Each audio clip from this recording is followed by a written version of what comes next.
What's up? Today we're going to talk about setting up keyboard shortcuts and macros to speed up your workflow and make your sessions more efficient. A lot of us have busy lives and we don't have a lot of free time to work on our projects, but there's a way to get more done in less time.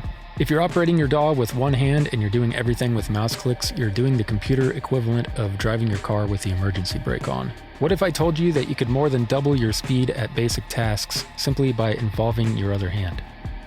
What's that other hand so busy with anyway? Put that fucker to work. This topic was requested by Doug, who wanted to see my macros. I'm going to try my best to deliver on that, but my particular macros and shortcuts don't matter so much. Doug, if you want my settings specifically, I'll put a link to my shortcuts somewhere. This video isn't meant to give you specific key bindings for particular shortcuts that I personally find useful, because everyone's workflow is different. This is meant more to encourage you to actually take time to implement your own shortcuts based on your own workflow preferences, and maybe give you some ideas for shortcuts to set up in your own process. The important thing is that you're not wasting a bunch of time crisscrossing the screen with a cursor and clicking a bunch of things unnecessarily. If you want to be efficient, you'll need both hands. As I have a thing in my hand right now. This controls my fucking script thing, because apparently I can't go without a script. I just fucking cuss way too much. What are keyboard shortcuts?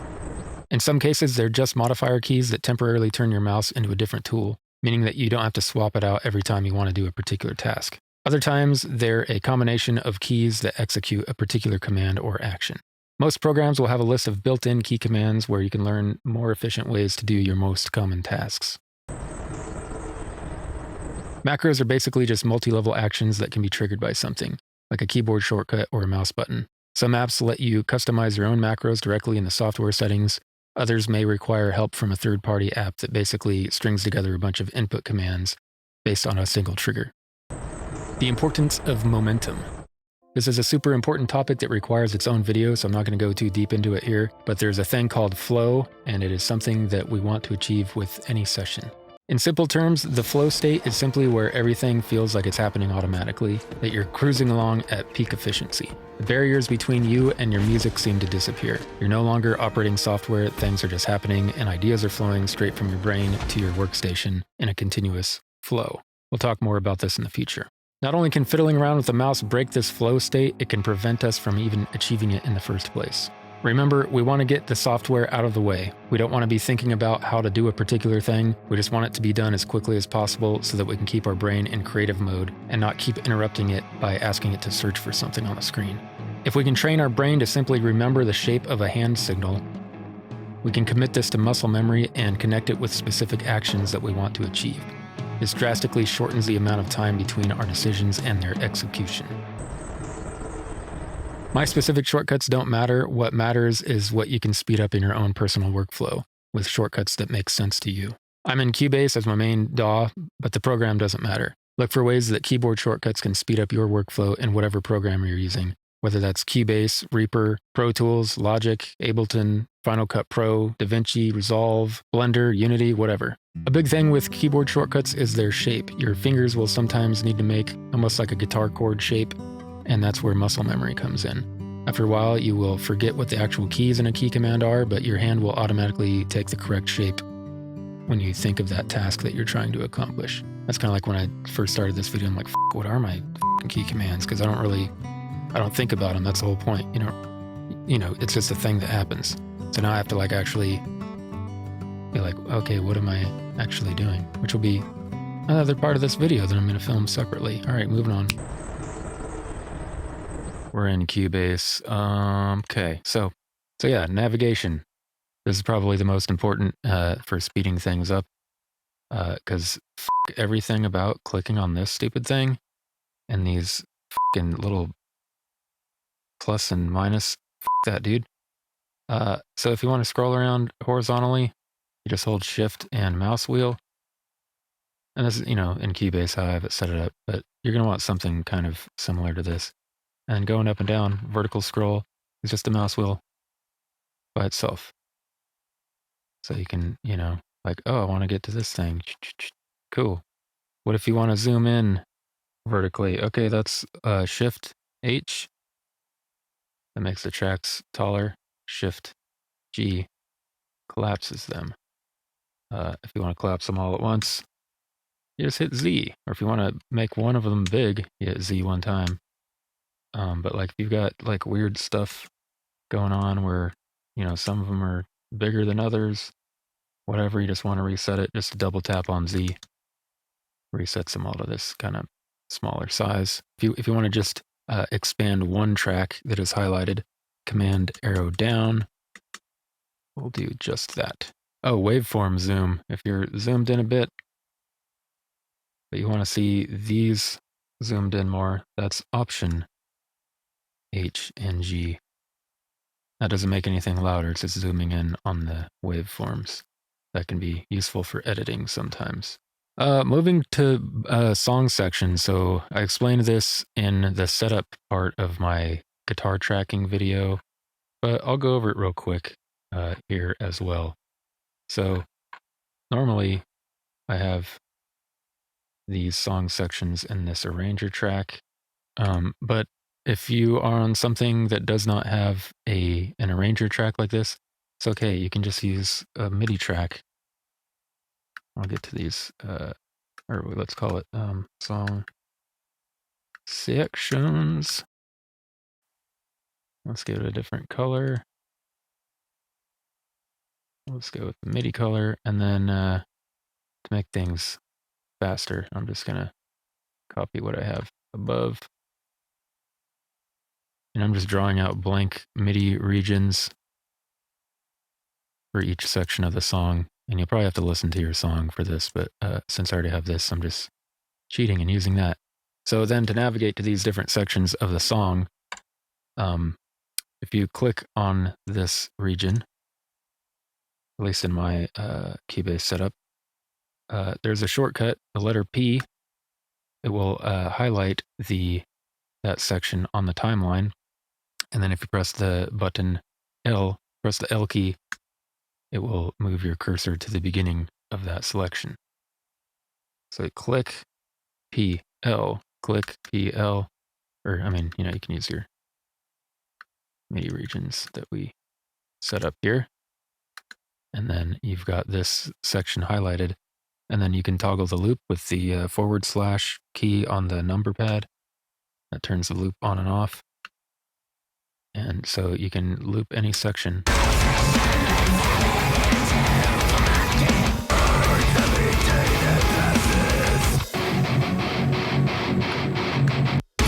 So I sped that up a little bit by using this program called Keyboard Maestro. It's a third-party thing, third-party app.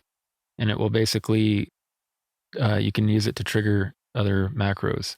In this case, like I've got a bunch of stuff that I haven't used in a long time, like to help with retracking or renaming tracks and stuff like that, different editing things. This is the one that I use the most often. So I've got my mouse programmed to, anytime I hit this button, it's called my Cubase Select and Loop section. That button is basically just doing this keyboard shortcut, which triggers a mouse click, a regular mouse click, and then it types the letter P and the letter L for me.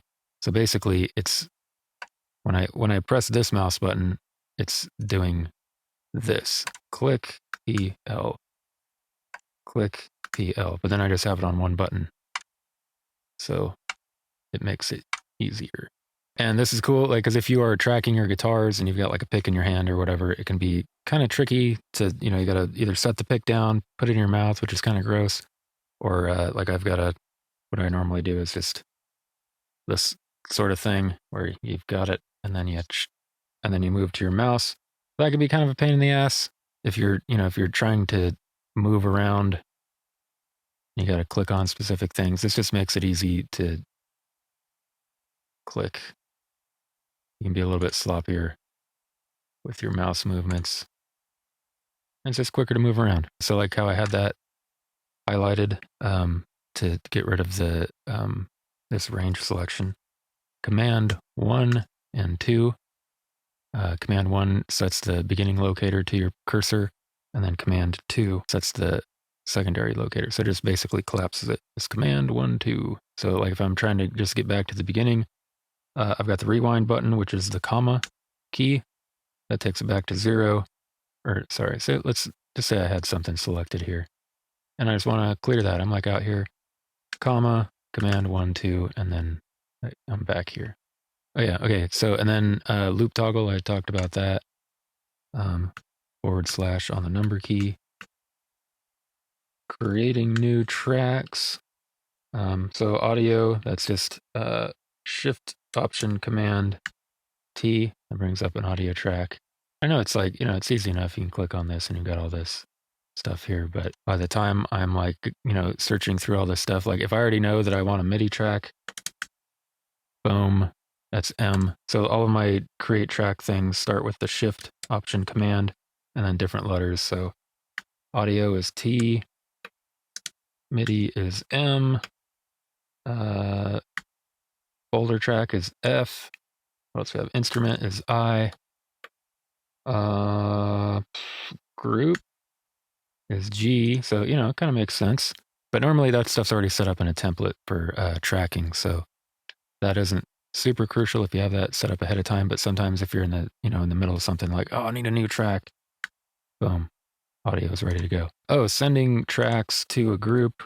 Let's say I've got 2 audio tracks here, and I want to send them both to a group because let's say, for example, they're 2 sides of a stereo pair, and I want to put them to one group or bus so that I can, just EQ them both without having to link stuff up or whatever. Command Option G, and this will send both of them to a group, and I can decide which output I want to send it to.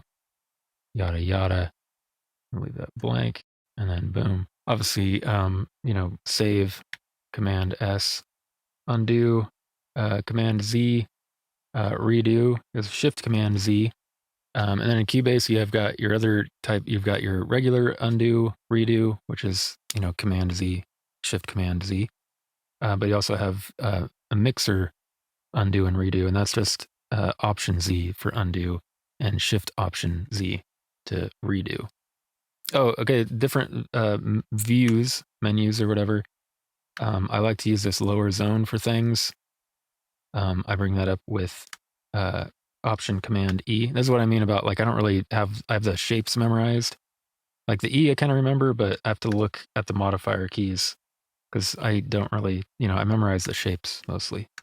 So E brings down this lower zone. This one I need 2 hands for, but I don't use it very often. That's for the lower or the left zone. And this, I'm trying to keep all these the same. So like these views all have the Command Option modifier keys.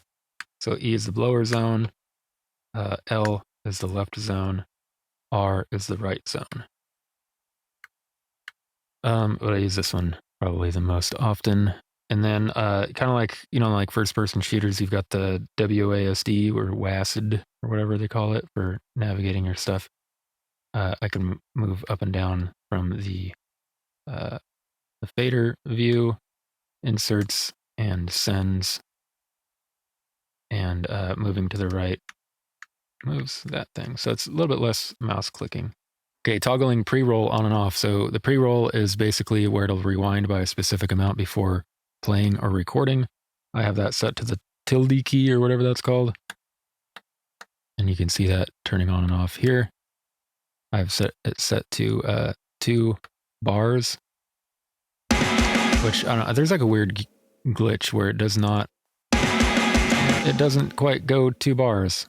So that is useful because obviously it's useful to have that rewind. You're going to record, say, on this section. Gives you a little bit of a run up. But if you're just kind of listening back, you don't really need that run up. It's quick to just turn that off with the key instead of, oh, hold on, let me turn that off. And I mean, it sounds pretty fucking petty or whatever, but all this moving the mouse around and stuff, especially if you're playing guitar, it's a different kind of motor skills. So if you're going from playing guitar, actually giving it all with your performances, and then you have to like, oh wait, you want me to click on a little button? I'd rather just punch a key. It's faster. Okay, switching tools. So we've got all these different tools up here. I think by default, I have this thing that pops up. I never fucking use this because it's just, again, it's just kind of, I don't like using the mouse very much. But some people swear by this thing. You could also come up here and click on the different things. But I also have them on the the keyboard number keys. So this is the main tool, object selection. If I hit, there's different modes. So if I hit the number repeatedly, it will toggle through the different modes. I mostly just use the normal one and the third one, which is good for stretching audio. Yeah, and then I don't really use 2 or 3 very often. There's a shortcut for cutting or trimming, whatever you want to call it. Instead of switching to the cut tool to make cuts, you can just hold the Option key and you click. So it's just a lot faster than switching to a different tool every time you want to do something like that. Okay, yeah, so the main ones I normally use are the main object tool, either in normal mode or in the stretch mode, which actually stretches the audio. In normal mode, it just, it's kind of like a crop tool that you're probably used to. Number 4 is the glue tool. Like if you just want to glue some shit together, if say you've got these two things split, you want to glue them together, boom, they're one piece again.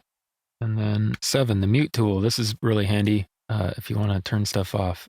One annoying thing in Cubase is if you've got some tracks in a folder and you've got, say 2 of them muted, and then you like mute this folder, then you unmute it. Sometimes it won't remember the mute states, or maybe it's if you mute the group. Yeah, okay, see how it just lost that?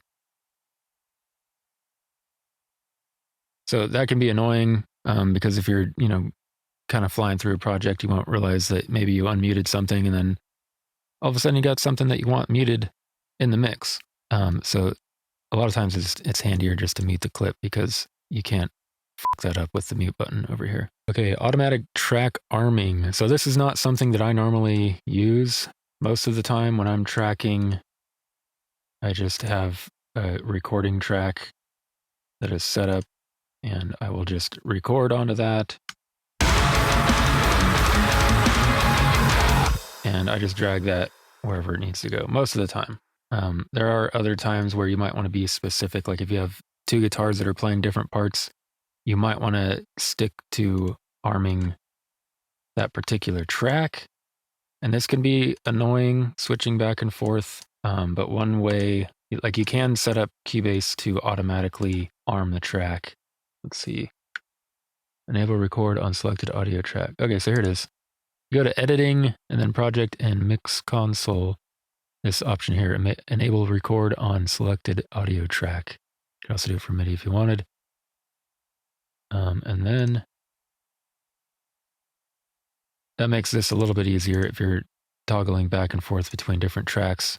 It's like, say you've got 2 guitar parts and they're like playing a harmony. One advantage to recording this way is that whatever you have your track named, so if let's say there's like guitar left and this is guitar right, it's going to print the name of the track on the actual audio. And if you do the dedicated recording track like I normally do, all of those clips are going to have the same name. They're just going to say, guitar rec. And then so when you drag them down here, it could tend to be a little bit confusing. So that might be an instance where you might want to use this automatic arming, but I don't normally do that. So I'm going to pop back into here and turn that fucking thing off. I might experiment with that at some point, but I'm just not used to that. I'd rather manually click this on and off when I need to. And normally with this record track, I just leave this on for the whole session and I never really have to worry about like, oh crap, what track am I on? I just, I'm ready to grab it. Drag, copy, paste. Okay, so if you want to say copy and paste something, you don't have to right click it or whatever. I don't even know how to do it this way. Oh, yeah, I guess you can go down to here and copy. That's f***ing stupid. It's easier just to hold Option and drag. And then there's also a repeat, like if you wanted something to loop. Doubt this is how something would, we would want this, but it'd be Command D. That'll just repeat it. Like if you wanted to loop a section. Oh, my left-hand delete shortcut. So the way that Cubase comes stock, you have to reach over here and hit the delete key. And that kind of sucks because deleting is something that you end up doing a lot of. So I just made a different one. It's Control Shift D. And basically anything that's highlighted, it'll delete that. You want to delete a whole bunch of stuff. Just, drag stuff over, and you don't have to move your hands from your regular keyboard position. So that makes it a lot quicker. Disabling the snap to grid when you're dragging. Right now I have it snap turned on. Hold down Command and gives you finer detail here. Delete. Oh, one thing real quick. Cubase has these different record modes. And I like this re-record method. In the past, for years, this was my, my do it again method was record, stop, undo, record, stop, undo, record. So you get kind of fast when you fuck up a lot, which you're going to fuck up a lot if you're recording. It's just normal. And I try to get good with that with my left hand, so I don't have to, I've pretty much always got a guitar pick here. So undo, record, and then, because you're usually, the only time that you might want to switch hands if you're doing something with like a complex chord, but that's no problem. You can do it with these two fingers here.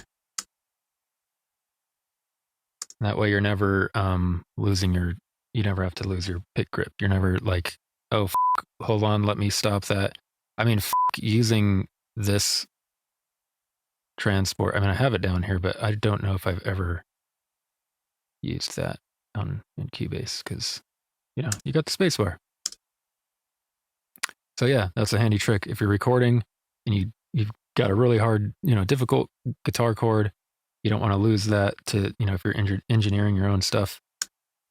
These two fingers, record, stop, undo, record, stop, undo, record. And sometimes it'll feel like you're going that fast. So there's that. But what I wanted to show you in Cubase is that it has this re-record thing. So clicking record again during a recording cleans up and restarts the recording. So basically it hits undo for you. It does the stop, undo, record again. So I fucked up. So it's just a little bit faster because you're only using one button. So then you can just use this finger.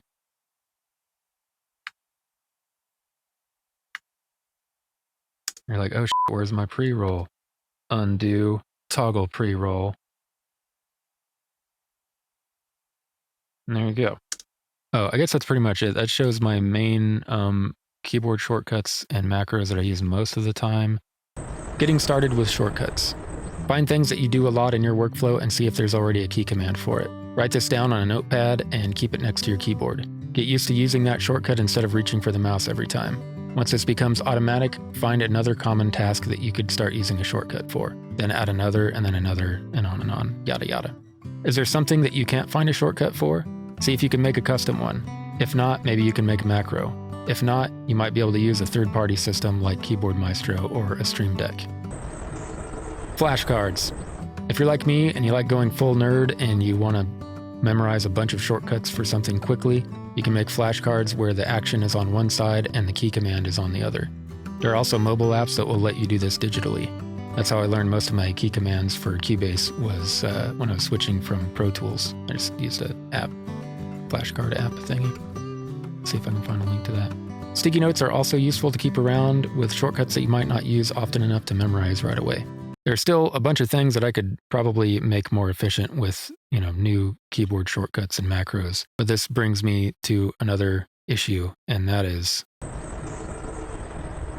be careful about going too far with this. It can be really tempting to go way too deep on this and spend more time building custom shortcuts and macros than you do working on music. This is why I quit using Reaper as my main DAW. It's an excellent program, no doubt, but for an overthinker like me, it was a trap where I would just constantly tinker with my workflow and just try to find ways to speed it up. And I was essentially just creating work for myself. So hopefully you found this useful, and if so, please consider a like and subscribe. We'll see you on the next one.